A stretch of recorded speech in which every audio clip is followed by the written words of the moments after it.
मध्य प्रदेश के बड़वानी जिले में ग्राम टाकली व नांदेड़ गांव के मध्य कब्जे वाली शासकीय कृषि चरनोई भूमि को प्रशासन द्वारा किसी अन्य विभाग को आवंटित करने की आशंका को देखते हुए किसान हुए चिंतित। बड़वानी जिले के राजपुर तहसील क्षेत्र के ग्राम टाकली नांदेड़ गांव के किसानों व पशुपालकों ने आपत्ति स्वरूप जिला कलेक्टर को आवेदन सौंपा। जयस राष्ट्रीय प्रभारी सीमा वास्कले ने बताया कि टाकली और नांदेड़ गाँव के बीच सात माता मंदिर के पास पहाड़ी क्षेत्र में शासकीय भूमि पर वर्षों से हमारे पूर्वज खेती कर रहे थे। उक्त भूमि पर खेती कर आज भी हम परिवार का भरण पोषण कर रहे हैं। इसके साथ ही पशुओं की चारागाह भूमि भी मौजूद है।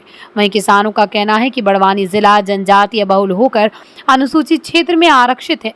ऐसा पेसा एक्ट के तहत बगैर ग्राम सभा प्रस्ताव ठहराव के ग्राम पंचायत क्षेत्र की जल जंगल और जमीन किसी को हस्तांतरित या आवंटित नहीं किया जा सकता है। वहीं भविष्य को लेकर चिंतित किसानों ने बताया है कि किसी विभाग को आवंटित किए जाने पर उक्त भूमि पर आश्रित हम किसानों और पशुपालकों का जीवन यापन कष्टकारी बन जाएगा।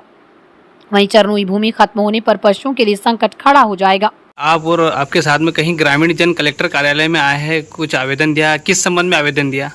ये ज़मीनों के संबंध में है। राजपुर के टाकली में कुछ गांव की जो ज़मीनें हैं तो वो प्रशासन ने फॉरेस्ट विभाग को आवंटित की है। बिना ग्राम सभा के, बिना सहमति के फॉरेस्ट विभाग को आवंटित की है। तो उसको लेकर गांव के वासी बहुत नाराज़ हैं। प्रशासन से मांग करिए कि हमारी ज़मीन कई सालों से हमारे पुरखे, हमारे पूर्वज करते आए हैं और अभी प्रशासन ने इनके बिना सहमति के फॉरेस्ट को दी है। उससे नाराज़ लोग यहाँ पर कलेक्टर ऑफिस में ज्ञापन देने आए। अगर प्रशासन नहीं मानते हैं, निरस्त नहीं करते हैं तो यहाँ पर आंदोलन किया जाएगा।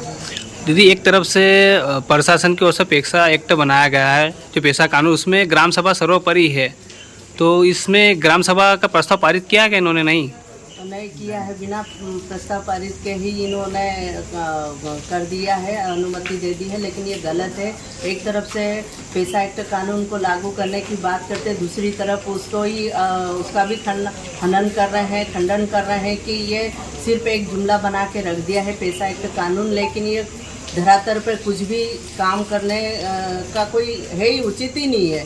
और ये ग्राम सभा को नाकार रहे हैं, जबकि ग्राम सभा, रूढ़िगत ग्राम सभा को और राज्यसभा, विधानसभा सबसे बड़ी लोकसभा है, उसका दर्जा दिया है, लेकिन प्रशासन इसको मानने को तैयार नहीं है। और ग्रामीणों के साथ, किसानों के साथ में जिस प्रकार से गांव में जाकर इनकी मनमानी तरीके से इनकी ज़मीनों को हड़प रहे और सरकार को दे रही है, और जो है बड़े बड़े बिल्डर्स है, जो बड़े कंपनियां हैं, उनको आवंटित कर रही है। ये फॉरेस्ट का एक सिर्फ नाम है, लेकिन ये फॉरेस्ट के बाद ये दूसरों को ज़मीनें आवंटित की जाएगी, ये उनकी एक चाल है। अच्छा, कितने लगभग लोगों की ज़मीन जा रही है इसमें?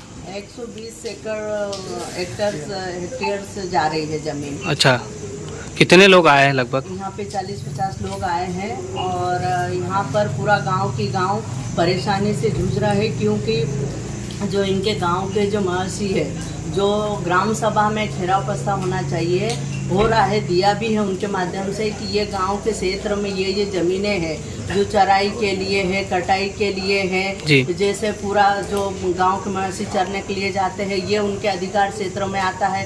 तालाब उनके अधिकार क्षेत्र में आता है, नदी उनके अधिकार क्षेत्र में आता है। तो ये इन चीज़ों से वो ये विच्छित कर रही सरकार इनको। जी दीदी, यदि आपकी जो बिंदुवार मांगे नहीं मानी जाती जिला प्रशासन, तो अगला कदम आप सभी का क्या रहेगा इस संबंध में? यही रहेगा कि प्रशासन नहीं माने तो यहाँ पर बड़वानी जिले में आंदोलन किया जाएगा। जी। तो हमारी मांगे, हमारे जल जंगल जमीन की लड़ाई है, हमारी ज़मीनों की, हमारे पुरखे, हमारे क्रांतिकारियों ने जो ज़मीनें लड़ के इन ज़मीनों को दिलाया है, तो ये हमारा भी अधिकार है कि हमारी ज़मीनों को हम सुरक्षित रखें। हमारे पुरखे ने जो अधिकार दिला उसके लिए हम लड़ते रहेंगे।